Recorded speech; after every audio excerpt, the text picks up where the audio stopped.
Coming up on Garden Talk. Before, when I first got into autoflowers, I was all about HPS lights. I absolutely love them. I did try some LEDs back in the day, and I really didn't like the quality of buds that I was getting. Nowadays, I've switched completely over 100% to LEDs, and I'm probably never looking back to HPS.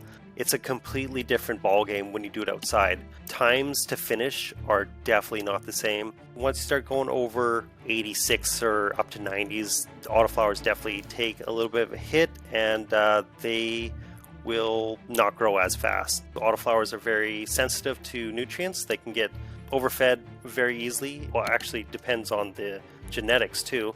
That is one of the best ways to get like nice, solid, hard, dense, rock hard buds.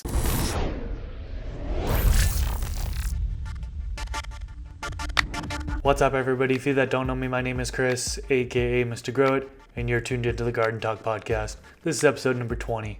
In this episode, I talk with Dr. Autoflower.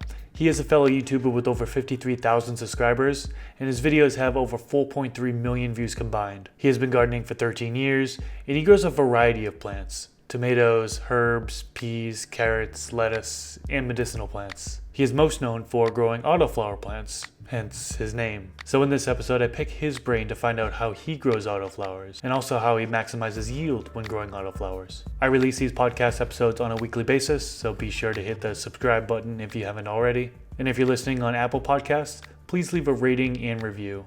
I do have a Patreon page for those of you who would like to support in that way. The link is patreon.com/MrGrowIt, and there are various tiers on there with different offerings. Before we get into the episode, I'd like to give a quick shout out to our sponsor, Dutchpro Nutrients.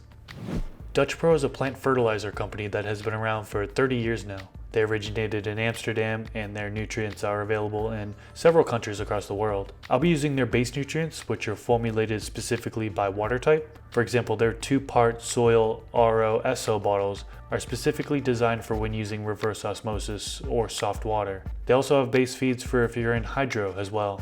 I'll leave a link to their Amazon store down in the description section below, and you can use coupon code MrGrowIt10DP for a discount on their products. Alright, now let's get into the episode. Okay, we are here with Dr. Autoflower. Welcome to the podcast, man. How you doing? Hey, thanks for having me on, Chris. It's good to be here. I've been watching you guys for a while, and it's good to be on the show. Thanks for having me on. Yeah, I think we first found out about each other back in like 2015-ish or 2016-ish. I think we both so, had yeah. channels, and man, this YouTube journey has been crazy, huh? Yeah, to say the least. Turned into an actual full-time career, and it looks like it has for you. So it's crazy how far we came to. I was gonna tell you about like back in the day, because you told me like you started 2015. Back in the day in like 2010, 2011, that was back in like poop in the bucket days, where people telling each other, oh yeah, you can poop in a bucket or pee on your plants. Like there was some crazy information out there, but yeah, we definitely come a long way. So for those that don't know who you are, can you tell us a little bit about yourself and kind of how you got into gardening? My channel, actually I had a channel before and I just deleted it and started a new one. That was Dr. Autoflower. I started that back in 2011. Some would say I'm one of the originals, but I think the real original started like as soon as YouTube started back in like 2005, 2006. And like I first started pretty much back in the day. My ex-girlfriend, her dad had a really nice setup. And he said, yeah, you can just grow some plants and see how it works for you, and gave me some seeds. I had no idea what those seeds were. And it actually was a type of autoflower. I had no idea what I was growing back then. And they just started flowering out of nowhere. And I was like, what's going on? It doesn't make sense. And I thought they were just regular plants, just doing the thing. But I noticed like, hey, these are actually forming some decent buds. What's going on here? I have it on 20 hours of light. So I did some research, and it turns out they were autoflower. I don't think they're actually full autoflower, but they were autoflower for sure.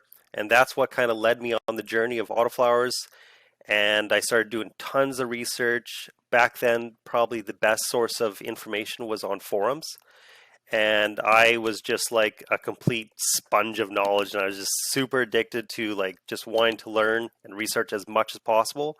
So I was learning from everyone else who's been growing them for the past, back then it was only like a few years when they were actually good quality. But yeah, learned a lot from the forums, and then I thought, wouldn't that be a good idea to kind of give back to the universe or whatever, and just like put all that information I learned, but online on YouTube in an easier form of information, and in a different, I guess, medium or whatever. But yeah, I had no idea this could lead to a career back then, and yeah, it's pretty crazy how far we come. So yeah, that's how I kind of got started with autoflowers, and from there I just wanted to learn more and produce more content. So yeah, here we are today. That's awesome. Yeah, before we started recording, he had mentioned that he's been gardening for 13 years. And you grow a variety of different plants, right? So Yeah, tomatoes, herbs, you mentioned peas, carrots, yeah, lettuce on top of the medicinal. So lots of exactly. experience across multiple types of plants, which is pretty cool. So Yeah, yeah. Like I was telling Mr. Grow It here, the soil I use now, if I instead of just throwing it out after my use indoors, I'll just move it to my outdoors because that's where I use all my regular plastic pots. I've moved over to like air pots and smart pots. So all my old plastic pots, that's what I grow my outdoor vegetables and that kind of stuff with. So yeah, it keeps me busy, and a little fun thing to do because I do live in an apartment, so growing here is a little bit different. I can't just go grow in the soil here. Don't have that many options. So yeah, that is what I like to do. nice, nice. So in this episode in particular, I'd like to talk all about maximizing yield on autoflowers, right? So how do you grow huge autoflower plants? And you have a track record of growing big autoflower plants. I mean, I've seen your videos, so you've been doing it for years and years and years. So I figured you'd be a great person to come on to the podcast today and talk about your style of doing it. So we got a list of questions here. I've given those to you ahead of time for those viewers that don't know. The guests are given a list of questions in advance so they can kind of get an idea for what's going to be asked. And so we'll go through each thing. We'll go through nutrition, we'll go through lighting, we'll go through environment, all these different factors that impact yield. Let's start with medium.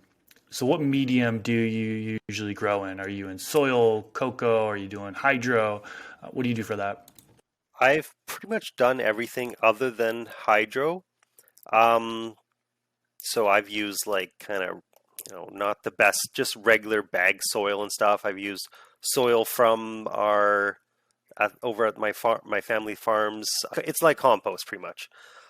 So I've used that, um, but I've pretty much gone and like stayed with Promix HP.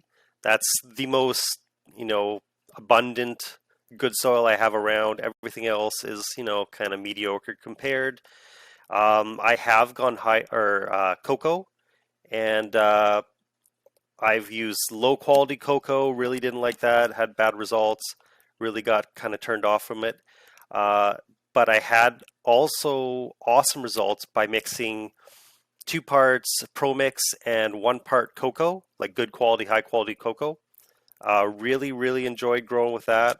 But because hydro stores aren't really, close to me, it's just much easier to stick with Pro Mix. I have awesome results with it.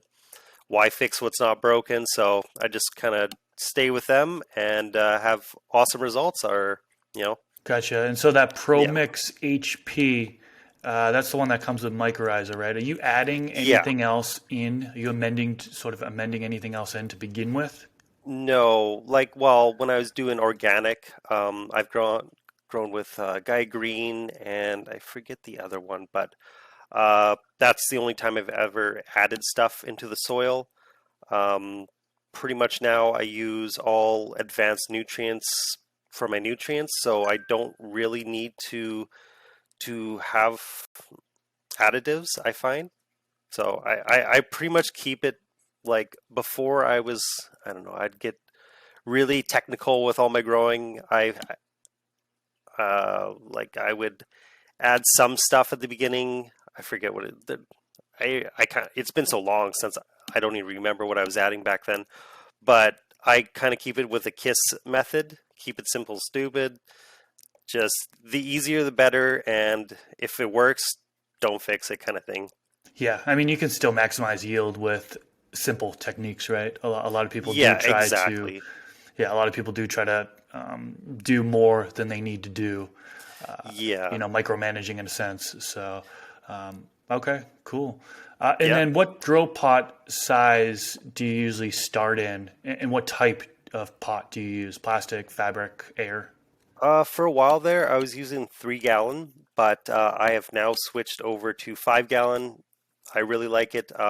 That's probably the max I like to go. I've gone bigger, like 10 gallon pots, and it just seems like you're doing too much work for not that much big of a difference with autoflowers.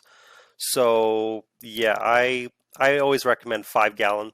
3 gallon's good too, if you don't have all that room or you don't want to use so much soil. But for me, I like to stick with 5 gallon. Okay, and are Yeah, those the air pots or the plastic pots? I'm sorry, I don't know if you said those that. are. I kind of do a mix. Sometimes I do air pots, sometimes I do smart pots. Air pots are a little annoying to work with because water can just like run out the sides super easy and stuff, and then you gotta suck up all the water that runs off into your catcher. But I would say, yeah, I really enjoy going with smart pots now. It just seems like you get better growth all around, especially compared to my old plastic pots. So yeah, definitely recommend those. Yeah, I mean it helps. You do need oxygen down in that root zone, and that does Yeah, help with growth. That's one of the reasons why a lot of people go with cocoa, because it yeah, adds that air into the root zone. So yeah. Pro Mix is a lighter medium when you compare to soil too. So you're going Yes, to get that yes. air in there, and that along with the either air pots or the fabric pots, that's going to help with the aeration. That's going to help with overall growth. So Yeah, that if I makes did sense. have access to some good high quality cocoa, if I didn't have to order online, pay for shipping, all that, I definitely would use it because you do get more air. You do have to water a little bit sooner, but you get a bit better results than just using Pro Mix HP. So yeah, I would definitely recommend uh, a mix if someone else was interested in getting into like my kind of style medium and stuff. Definitely a mix is good. Gotcha. And then one of the most debated pieces of this is starting in the final container. There's people out Yeah, there who argue that you should start in the final container, right? So you had mentioned three yeah. gallon grow pots, 5 gallon grow pots. A lot of people say plant that seed directly into that medium. Avoid the transplanting process is what they're trying to do.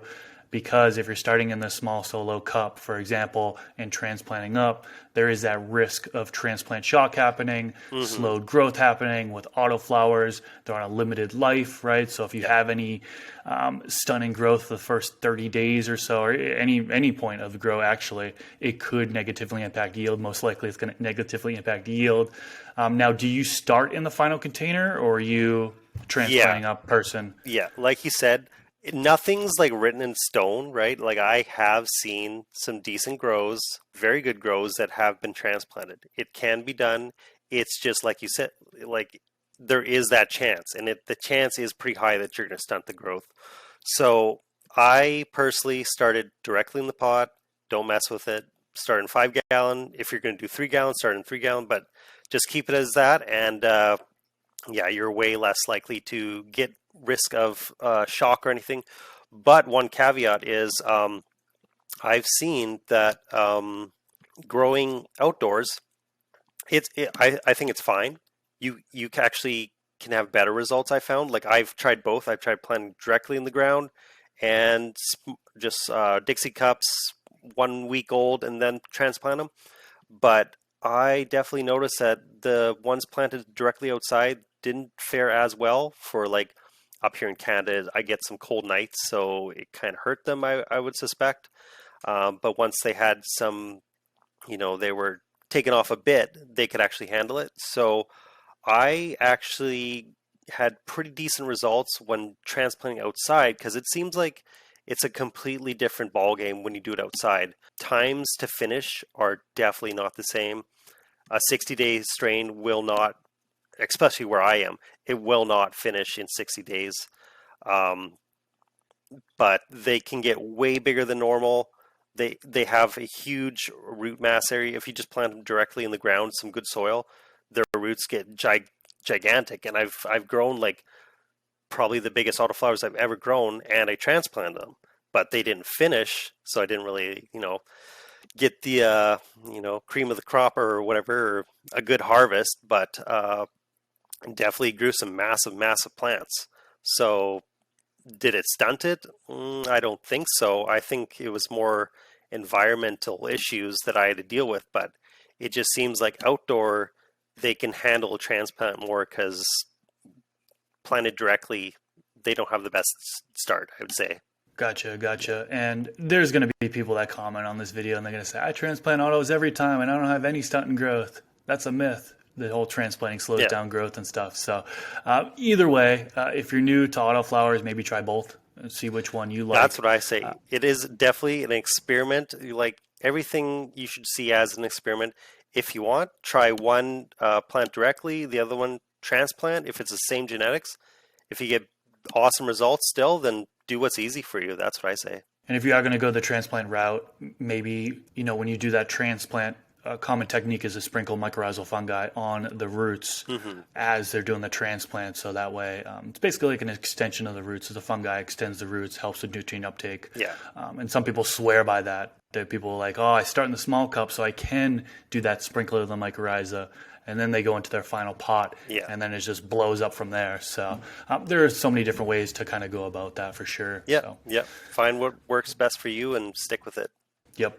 Now, how about water? What type of water are you typically using when you grow autoflowers? Tap, rain, distilled? Like I have used, when doing it outdoors, I have used rain and seemed to work really good. But here in my apartment building, I do just water. I don't purify it or whatever. I don't really have the setup for that. I would love to if I had my own house, get something set up like that. But just straight tap water. Let it sit out for a day, decolonize, and pretty much. I don't really pH it or anything.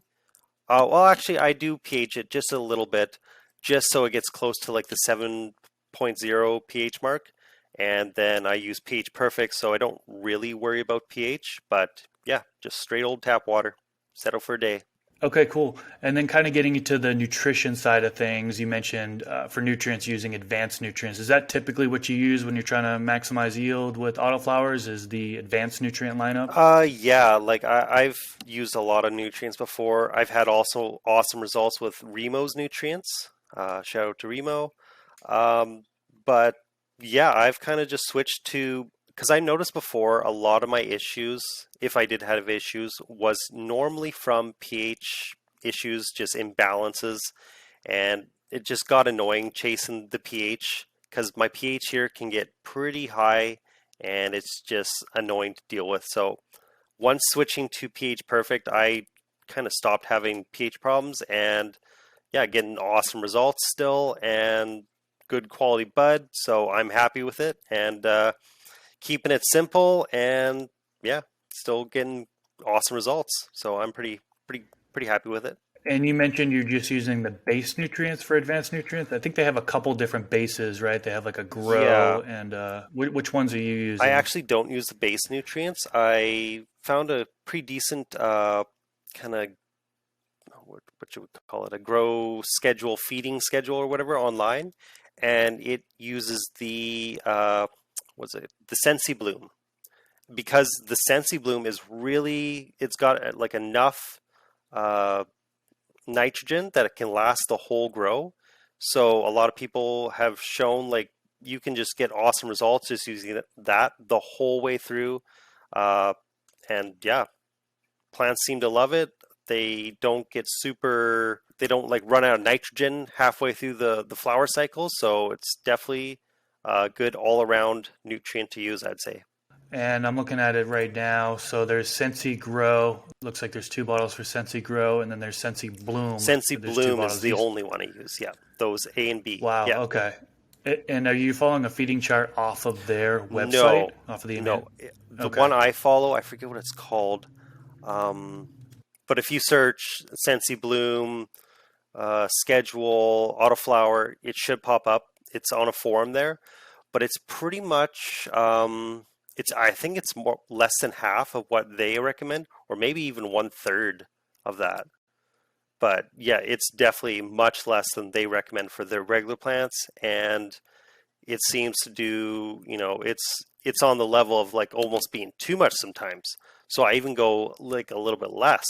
So like let's say the beginning feeding during veg, my very first feeding, I'd probably give like 1.5 milliliters of each A and B, or 2 milliliters depending on how the plants are looking.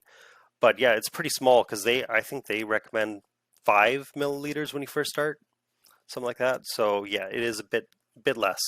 Okay. And then you're not using any additives on top of that at all? Are you using any sugars, like, or any microbial inoculants or anything? I'm using Voodoo Juice, B52, uh, what is it, Rhino Skin. Uh, that kind of helps with the strengthening of the stalks and stuff. I go intermittently with the CalMag, Big Buds, and the sugar stuff. I forget Bud what it's called, candy? but it has the sugars, Bud Candy or something like that. Yeah, but yeah, that's pretty much what I use. And then during flower, I switch over to their flowering additives, and then I kind of take out the veg additives and switch it up a little bit. But yeah, I think I might have to do a video on that on my channel, kind of explain exactly what I use for the entire growth for autoflowers. So yeah, I might have to come up with that. Yeah, I think that would be very helpful for sure. Yeah, so Yeah. you use some additives. There's definitely some sugar in there and microbes in Yes. there, Yes. beneficial bacteria and stuff like that in those bottles that you mentioned. So awesome. You're getting Yeah. the full nutrition there from Advanced Nutrients. For sure. Nice. And then you said you don't, with the pH, Advanced Nutrients has pH perfect. They're, I think it's patented technology or something that really, when you I mix don't up, know how it works. I asked them how, because my water can get up to like 9.1 pH, wow. so pretty high. Yeah, like it's kind of annoying to deal with. So I asked them like, "Hey, my pH is really high. Does this work for mine?" And they said the best thing I could do is get it down to 7.0, around that, and just do that, the regular nutrients. And pretty much the way it goes is you add the main, like if you're using Sensi Bloom, you'd use put Sensi Bloom in first and then all the additives. Um, but what I do now is I found out I use the T and B up and down, the crystals. So I just found out how much I need for 7.0. I can pretty much eyeball it now. Just take a little scoop, put it in there, boom, done. And very simple. I don't even use a pH pen anymore. There's no point. Just do that. Mix up the nutrients. Never had a problem yet, pretty much. Okay, so you are monitoring the pH going in. Some people, what they'll do is they'll monitor the pH of the medium as well, whether that be a runoff test or a slurry test. Do you do anything like that at all, or just I used to, but now I keep things so simple now. Like it works. I'm not having issues. I don't see any pH issues pretty much anymore. So I kind of pretty much just stopped doing that. It's just it takes more time up, and I'd rather keep it as simple as possible in the garden now. gotcha, makes Yeah. sense. Now, how about some people will monitor the ppm or the EC of it to get an idea of how much nutrients are going into their medium? Do you monitor the EC or ppm kind of going in after you create that mix or coming Uh, out at all, or no? I used to, but like I said, keeping KISS method super simple. I just don't anymore. I feed the whole way through. That's why I keep it a little bit less than what they recommend on the advanced nutrients like calculator. You can put in how much water you're using and like what growth cycle you're in. They'll tell you how much to use. I usually use like 2/3 of that, and I use it throughout the whole grow.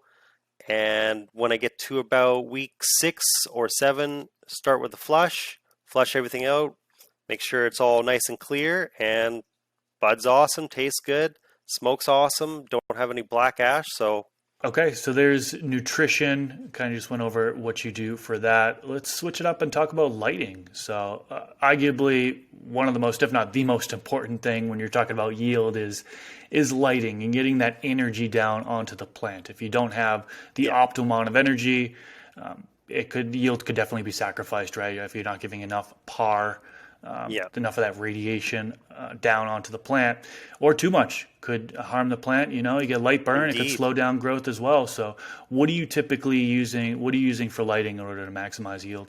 Good point on talking about the like burning, like too much light. Some people just think, oh, more lights in there, the better. No, that's why I always recommend people get a par meter or a lux meter and learn how to convert it from lux to par. It is definitely needed. Before, when I first got into autoflowers, I was all about HPS lights. I absolutely love them.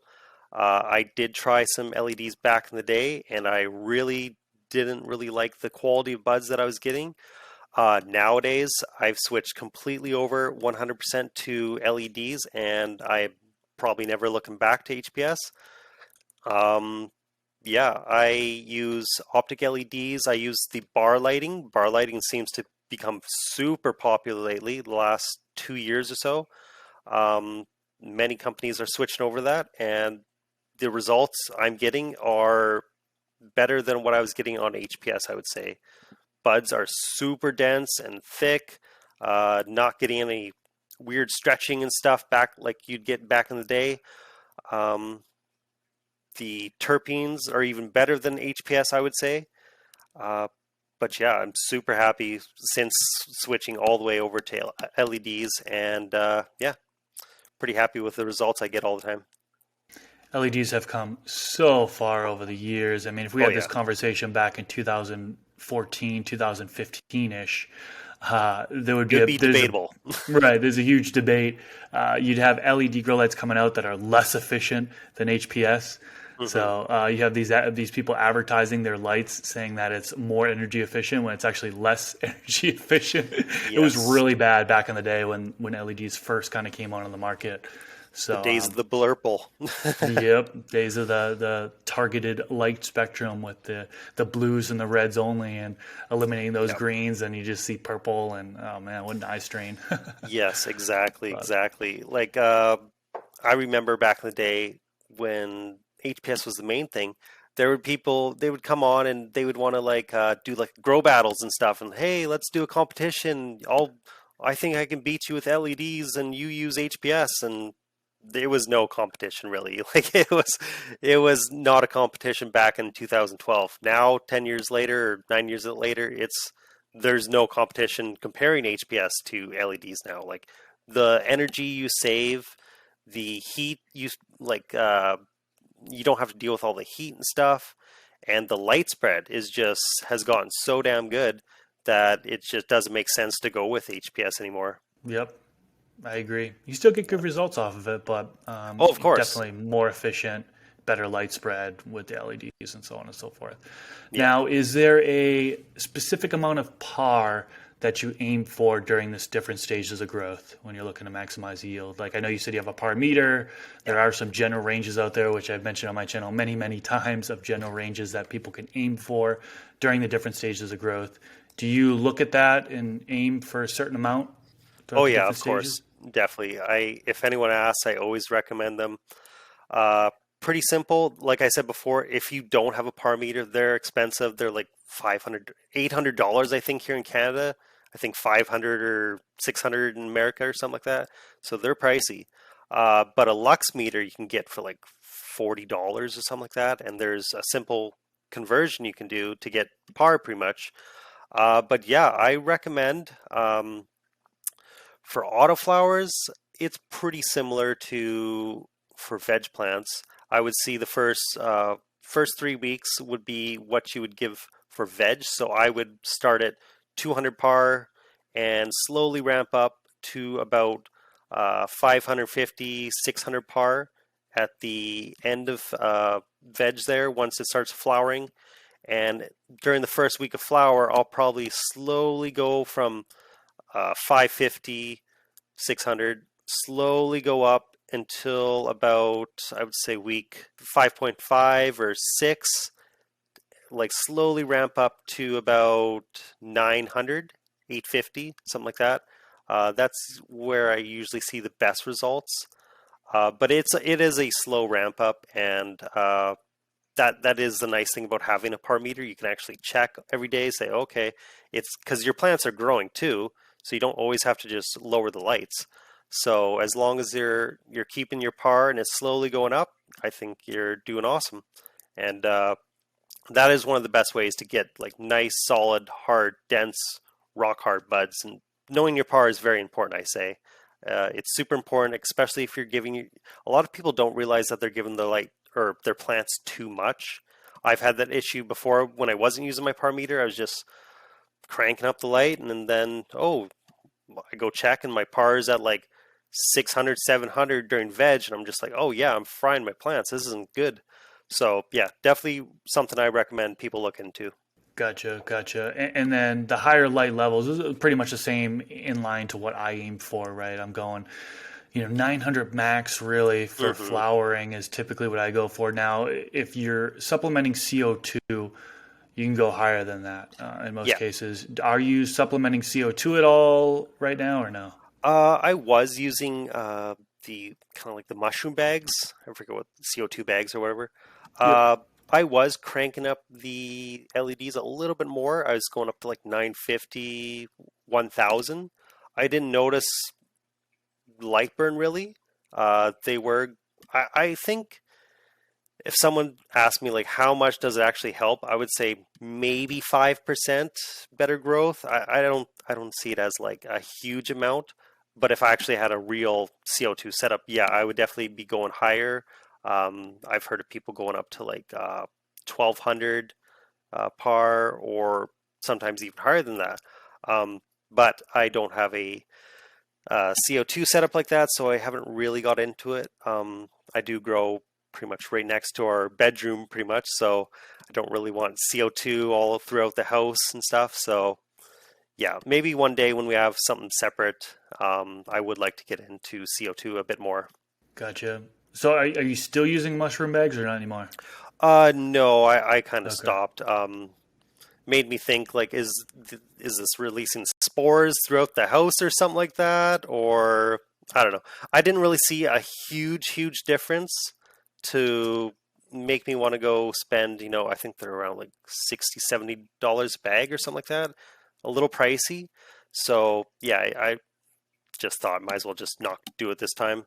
Gotcha. And then Yeah. when you're not supplementing, since you're not supplementing CO2, air exchange is going to be super important, right? Because if you're not exchanging the air, the plants are just eating up that CO2 in the grow tent or grow room, whatever you're in. Yeah. What do you typically do for air exchange? Normally, I got the window just wide open, fans blowing all in the outdoor air. But this year, I'm a little worried about that because I did end up with mites last year. So I was super angry about that. But this year, I think I might have to set up a portable AC unit just so it's sucking in the air. I don't have the window wide open for bugs to come in. So I think that's probably my best bet. Uh, but I do also grow with my tent doors just wide open. I don't really tend to close them all the time. Um, yeah, I just feel like the air movement is just much better when you have it wide open like that. Fans blowing everything around. Got the intake fans sucking it out, but I don't take my intake fans and put it out the door because I'm an apartment building. I don't want people seeing a bunch of tubes going to the window and stuff, and them wondering what that's all about. So yeah, I keep it pretty low key. I would like to have a more proper setup for moving air out, but is what it is for right now. Gotcha. Are you running into any temperature issues the way you're doing that, or what's the temperature you usually aim for? Uh, well, going with LEDs, I normally would want it around like 80 Fahrenheit to about 85 is tops I would like to have it at. Uh, And that's the canopy temperature, the yeah, canopy yeah, reading? pretty Okay. much. Try to keep it at that. It does get a little hard to do sometimes in the dead of summer or whatever. So like it's gets a little intense because I am in an apartment building, so it does get a little hot in here. So that makes me think I should probably get a AC unit just for that 1 month, so it doesn't affect the crop or anything. But normally during wintertime, I don't really have any issues with keeping the temperatures down. During the winter, it kind of helps heat my place, so that's a nice thing. Um, but yeah, try to keep in those temperatures. Once you start going over 86 or up to 90s, the autoflowers definitely take a little bit of a hit, and they will not grow as fast, I would say. Yeah, I used to go up to 85, 87 actually is kind of what I maxed out at. Yeah, And some cultivars were able to take it. Other cultivars, you'd see that stress come on. yeah, So I've brought it down a notch. Usually now I'm actually aiming for typically leaf surface temperature to be like 80 to 82 degrees. And depending on the cultivar, nice. most of them will be able to take that. And that means that the canopy temperature usually is a little bit higher than the leaf surface temperature, Yeah, right? It's usually 2, 3, 4 degrees potentially, depending on the light you're using and how much it's radiating down on there. The amount of IR comes into it. We get into a whole discussion about HPS versus LED, just as the amount of oh heat yeah, that comes down, but we won't get into that. But yeah. okay, that makes sense for temperature. Now, what about humidity? What do you typically aim for humidity through the different stages of growth? Uh, Really, I just try to keep it as low as possible. I don't mess with the. I know it's better, like the what is it called, the chart, the Met VPD? VPD. Like I have tried to go by that, but I really don't want high humidity at all. Like none. Lower the humidity for me is the better because I have had issues with mold in the past, and this is during winter time. Winter time is super important for me to like have as little as humidity as possible. I have dehumidifiers, trying to keep it as low as possible because when you're running 4/10, it can get kind of high in one room. Um, but yeah, I've had issues with mold in the past where here in Canada it gets so cold that the humidity will start creating ice on the windows and then start dripping down and stuff and dripping down your window. And if you get too much of that stuff, it can be really bad, ruin all the wood and stuff under the windows. So I really don't like humidity at all anymore and try to stay away from it. Um, do I see much of a difference with growing? Not really, compared to when I've had it at like really perfect humidity. I haven't noticed that much of a difference, so I just try to keep it simple. If it's low humidity and it's doing good, why not just keep it at that and not have to worry about molds? When you say low humidity, what percentage around is that for you? Here it's normally around 40, 45, something like that. Okay, so not critically No, low. not I mean, not there's some super places where low. it's like I 20%. just really don't want it to go up to like 50, 55, 60. That's when I start getting worried and I can start seeing condensation on the windows. Summertime, I don't have to worry about that, but I'd rather just have a setup I don't have to like mess with every winter and summer. That makes sense. And VPD, as it is optimal, as we all Yeah. know. Science has proven that VPD is. If somebody who doesn't know about VPD, you can search that and find out a lot more details on that. It's a good article from Pulse Monitor. They have a good article about VPD, what it actually is, what the different ranges you should aim for during the different stages of growth. There's charts that you can go by. I've been chasing after VPD for the past several grows. And there definitely seems to be a little bit different in growth. I would say, from my Yeah. experience, as far as mostly about like quality, bud structure. I feel like as I'm running low humidity, like I struggle here. I live in the desert, Oh yeah. very dry here. We're looking at 20% natural Oh humidity, wow. 20, 30% natural humidity. So if I don't have humidifiers pumping things up there, pumping that Yeah. humidity up and getting it high, I do see impact with growth and bud structure. That's just kind of been my experience. But 40 isn't critically low, and it No, shouldn't. it's not too From my bad. experience, there isn't a big difference between 30. I'm sorry, there is not a big difference between 40 and like 50%, for example. And when you talk about optimal VPD, specifically in the flowering stage, if you're running the what 78 to 82 degree range, the high 50s, I believe is the green range for it. Yeah, So, just on the cusp, I think. But it yeah. works. It gets me by. Yeah, like it does get really like dry like that here too. Like sometimes outdoor humidity is probably like the same as yours, especially during wintertime. But indoors, when I got 16 pots, 5 gallon pots full of water and stuff, right? It does help make the humidity in there and keeps it pretty stable, I'd say. So yeah. All right, so let's switch it up. Let's talk about plant training techniques. So, arguably, one of those things that are going to impact yield a ton. I mean, there's some websites out there that say low stress training alone is going to increase yield by 40%. Oh yeah, I And would say particularly with autoflowers, a lot of people do plant training yeah. techniques because they want to maximize yield, right? So, what plant training techniques do you typically do for autoflowers? Right off the bat, I start doing leaf tucking.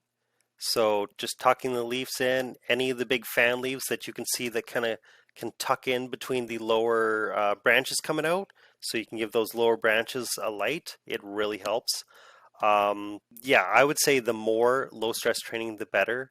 Uh, some people get really into it, really just tie them down every place they can, and the more you can do it, the better your results are going to be. The more light that can penetrate through to the lower branches, and it's definitely going to help. I've done it where I just don't do any training at all compared to when I do lots of training. Lots of training always produces better results. I completely agree with you. I've grown. Now I know when you're growing from seed, there's different phenos, different growth, blah blah Yeah. blah.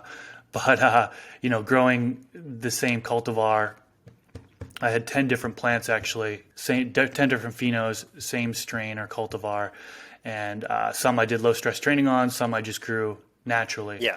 And the ones I grew naturally, I believe it was let's see, yield range from like 3.5 ounces up to I think 5 ounces, and then the low stress training ones always produce more than that, up to eight Oh ounces wow. Yeah. from low stress training off of an auto. And that was, I think, the highest yield I ever got off of an auto was 8 ounces, and that was with low stress Oh training. nice. Now, what about topping? That's one of the debatable topics on Yeah. this. Is people say no high stress training techniques at all should be done for autos, or else you're going to negatively impact yield. Topping, is one of those things that are high stress training techniques. Do you top auto power plants? Did you avoid that, or what? Normally I just avoid that. I'm not big into topping at all, even for photo periods. I more prefer super cropping, but for autoflowers, I just don't do it. I actually have been thinking about just trying, just for a little experiment, make a video, put it on my channel, and just show people what's the difference. Use the same genetics. Um, but normally it would take what 5, 6, maybe 7 days to recover from that, which your autoflower could be using to produce get like more branches, getting bigger instead of just trying to heal. So normally I would tell a beginner or someone just getting into autoflowers, don't top, just stick with low stress training. And but if you're getting more advanced and you want to just try it out, like we were talking about before, different genetics can handle it better, it seems like. I've seen some amazing grows, people topped it and had awesome results. I've also seen people top it and get bad results. So it kind of really depends on how you're growing them too. Depends how big these plants are getting. Like Are you growing a small little plant that's not going to get more bigger than a foot and a half, or are you growing a plant that's normally can get up to 4 feet? Because there's the super autos that get really big, and then smaller autos that stay really small. So it kind of depends. But me personally, I just don't do it. I low stress train enough that it creates a decent bush and a nice canopy, right? But like you said, like when you grow, just let it do its thing and stuff. The plant will normally grow up like a Christmas tree. You'll get some really nice buds on top. The first, 1/3 of it, and the rest they're kind of, not that greatest of quality of buds. So when you have a nice canopy and you got way more top buds, all getting the good light, it comes out better, I'd say. Yeah, I've topped autos, handful of autos in the past, and obviously I've grown plants where I haven't topped them, and just every time it's been more yield off of the non-topped plants. That's just my That's what it experience, seems and like. there's going to be people in the comments again that say they top autos every time and it doesn't impact Hmm. growth.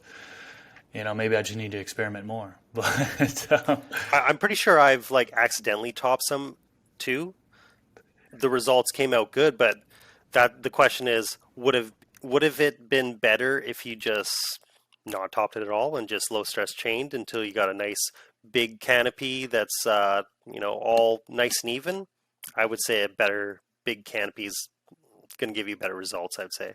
yep, highly debatable product on topping autoflowers versus not topping autoflowers. I'd love to know in the comments below. For those that are growing autos, do you top them? Let me know your experience doing that. Cool. And you talked a little bit about pulling the branches out. Do you do anything for like plant support, scrog technique, anything like that in order when you're growing autos or no? Not really. Like my autos compared to my photo periods, because I grow my photo periods a bit bigger. My autoflowers seem to be very sturdy. I never really need to like tie them up or anything, or have stakes, tie them to stakes or whatever, or do the scrog nets. Uh, yeah, autoflowers, the ones I grow, seem to do really good without. So yeah. Okay. So that being said, we kind of went over a lot. We went over nutrition, went over lighting, went over environment, all for autos, and kind of talk about things that you do in order to maximize yield, right? So everything Yeah. being said, and all your experience growing autoflowers, what advice do you have for people who are new to growing autoflowers, and what advice do you have for people who are trying to maximize yield with autoflowers? One of the most important things is start with good genetics, of course. Stick with some reputable brands. The thing with autoflowers is you can get some not so reputable brands, and they may not actually be full autoflowers. I've had that lots in the past where you're growing it and it's not actually autoflowering, and then you have to switch it to 12 and 12 light just to get it to flower. You kind of know that those genetics aren't really, stable. So I always recommend Mephisto. Uh, Always had great results with them, and like we were talking about in the past or in the start there, start. I recommend people start in the pots that they're going to finish in, so 3 gallons or 5 gallons. I recommend that they use a good medium. A lot of people just use, I don't know, some people just go the hardware store and get some just random dirt. I don't recommend it. I recommend getting something good quality, at least some Pro Mix, some good quality cocoa, or there's some other stuff out there. But definitely stick with some quality medium. Uh, and when you're feeding nutrients, it's don't go by what they're actually telling you to go on the instructions. It's normally at least half or even 1/3 of what they're telling you to use. And because autoflowers are very sensitive to nutrients, they can get overfed very easily, it seems like. Well, actually depends on the genetics too. Um, but yeah, that keep your par good. Make sure you're not giving them too much par or too little par, and yeah, just try to not stress them as much as possible. If they're not stressed, they can just take off and do the thing, and you'll get some awesome results. If you stress them too much, you mess with them too much, so you can kind of stunt your results. Really good advice there. Yeah, you touched on a lot of pieces that are really important when it comes to autos, for sure. Yeah. So how can the listeners find you, and what do you have upcoming in the future? You can find me over at the Dr. Autoflower channel there on YouTube or Dr. Autoflower on Instagram. Those are the best places to see me. Things I got coming up. I have a new season started right now. I'm just starting some new autoflowers right away, getting them planted here today. And yeah, I got some photo periods going too. I do grow a lot of photo periods and mix it up with the autoflowers. I like to do pheno hunts, so can't really do that with autoflowers as well. So that's why I kind of stick with photo periods if I'm doing pheno hunts. But yeah, you can find me over there, and got a new season, new content coming out. So yeah, Cool. I will link Dr. Autoflower's channel down in the description section below for those of you watching on YouTube. cool. Or, I mean, if you're tuning in on one of the podcast platforms, just search on YouTube Dr. Autoflower and his channel will pop up. So lots of good stuff sure. there. Well, Dr. Autoflower, thank you so much for coming on to the podcast today. It Yeah, was thanks for having awesome. me on. And I hope you enjoy the rest of your day. You too, man. Have a Peace. good one. Cheers.